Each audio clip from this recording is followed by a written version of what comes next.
Bismillahirrahmanirrahim. Assalamualaikum warahmatullahi taala wabarakatuh. Alhamdulillahirrabbilalamin wabihi nasta'in wa ala umuri dunya wadin wassalatu wassalamu ala asrafil anbiya'i wal mursalin wa ala alihi washabihi ajmain amma ba'du. Yang terhormat Bapak dosen pengampu mata kuliah Manajemen Perubahan dan Inovasi. Di sini saya Ilman Nurjaman dengan NIM 121201059 akan mempresentasikan ujian tengah semester saya mengenai implementasi kurikulum kepondokan berbasis syariat Islam yang diseimbangkan dengan ajaran duniawi di Pondok Pesantren Modern Khairul Ummah Bandung. Baiklah, selanjutnya di sini mengenai Pondok Pesantren Modern Khairul Ummah Bandung ini itu merupakan salah satu lembaga di bawah Yayasan Pendidikan Dasar dan Menengah Bakti Nusantara 666 yang berdiri pada tahun 2012 dan untuk yayasannya sendiri itu berdiri pada tahun 2006. Nah, pencetus sekaligus pembinanya itu yaitu Bapak Haji Nendang Aji Tosim.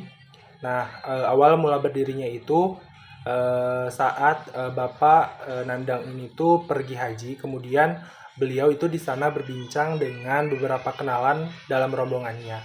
Nah, tiba-tiba beliau tuh mendapat syafaat mungkin ya di sana bahwasannya kenapa sih ataupun buat apa sih gitu sibuk nyari harta di dunia, lebih baik investasi tidak terputus di akhirat.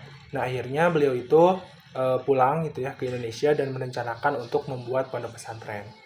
Kemudian yayasan ini tuh mulanya itu pabrik kapas dan pabrik rongsokan. Kemudian dirubah menjadi sekolah karena tadi ya background Bapak Haji Nendang Aji Tosim ini itu adalah seorang pebisnis yang tidak sekolah, maka beliau itu mempunyai harta yang lebih cukup. Nah, kemudian yayasan ini tuh diberi nama Yayasan Dasar dan Menengah Bakti Nusantara 666.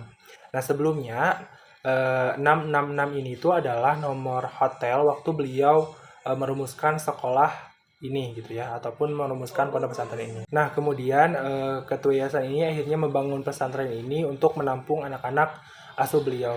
Nah, harapan beliau ini membangun pesantren ini yaitu sebagai ladang ilmu dan ladang dakwah beliau.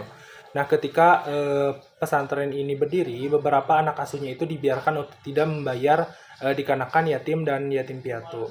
Nah, seiring berjalannya waktu, banyak yang tertarik gitu ya masuk dan membina dan pembina pesantren menyampaikan ke putra pertamanya, jangan sampai ada yang keluar dari pesantren ini gara-gara biaya.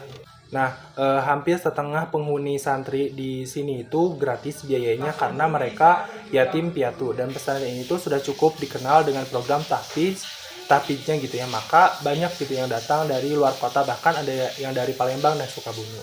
Nah, jadi inti pokok latar belakang berdirinya pesantren ini yaitu sebagai ladang amal, kemudian untuk menampung anak asuh yang sudah ada, dan pemimpin pesantren ini tuh melihat banyak fenomena yang terjadi di ujung Berung, bahwa jamaah yang mau sholat subuh itu mereka pulang dan sholat sendiri-sendiri gitu karena tidak ada yang mau jadi imam.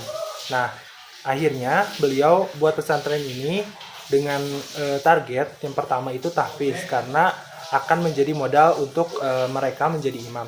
Kemudian yang kedua fikih dan yang ketiganya dakwah.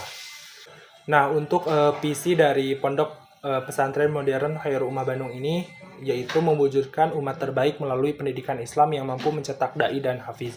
Kemudian untuk misinya itu ada 5. Yang pertama, menanamkan ajaran Islam sesuai dengan Al-Quran dan Sunnah. Yang kedua, menanamkan pemahaman dan pengalaman ajaran Islam melalui ibadah wajib dan sunnah yang teratur serta terkontrol. Yang ketiga, meningkatkan prestasi melalui proses belajar mengajar yang disiplin, aktif, dan inovatif. Yang keempat, meningkatkan komunikasi dalam berdakwah dan serta mampu mengamalkannya. Yang kelima, menciptakan generasi penghafal Al-Quran serta mampu mengamalkannya. Kemudian untuk temuan case study, saya sebagai peneliti menemukan bahwa Pondok Pesantren Modern Khairul Ummah ini itu tidak menerapkan kurikulum yang diberikan oleh Kementerian Agama Republik Indonesia. Dalam Peraturan Menteri Agama Republik Indonesia Nomor 31 Tahun 2020 tentang Pendidikan Pesantren, bagian 3 tentang kurikulum yang mengakibatkan adanya perbedaan pemberian mata pelajaran serta edukasi yang diberikan kepada santrinya. Kemudian selanjutnya perubahan ataupun inovasi perubahan yang dilakukan oleh Pondok Pesantren Modern Khairul Ummah ini itu melakukan inovasi ataupun penyesuaian dengan mempertimbangkan visi dan misi yang mereka buat agar selaras dengan tujuan Pondok Pesantren Modern Khairul Ummah sendiri. Kemudian di sini saya juga menyertakan dokumentasi di mana saya sedang mewawancarai salah satu tenaga pengajar di sana. Kemudian selanjutnya di sini ada data juga mengenai Lamdik ataupun kalender akademik ya yang ada di Pondok Pesantren Modern Khairul Ummah ini. Di sini ada kalender akademik yang ganjil, ada juga kalender akademik yang genap. Kemudian selanjutnya di sini juga ada data mengenai jadwal pengajar pesantren dan juga jadwal KBM pesantren. Di sini untuk mata pelajarannya itu ada bahasa Arab, SKI, bahasa Inggris, tahsin, tahfiz, kemudian ada fikih, akhlak dan sebagainya. Kemudian yang terakhir di sini juga saya menyertakan dokumentasi. Saya mengambil dari website Pondok Pesantren Modern Khairul Ummah Bandung. Di sini ada galeri kegiatan pesantren. Yang pertama di sini ada wisudawan untuk tahfiz, kemudian ada wisudawan untuk dakwah Islamiyah dan beberapa foto kegiatan di Pesantren Modern Khairul Ummah Bandung. Nah, mungkin sekian yang dapat saya sampaikan. Mohon maaf bila ada kesalahan. Billahi taufiq wal hidayah. Wassalamualaikum warahmatullahi wabarakatuh.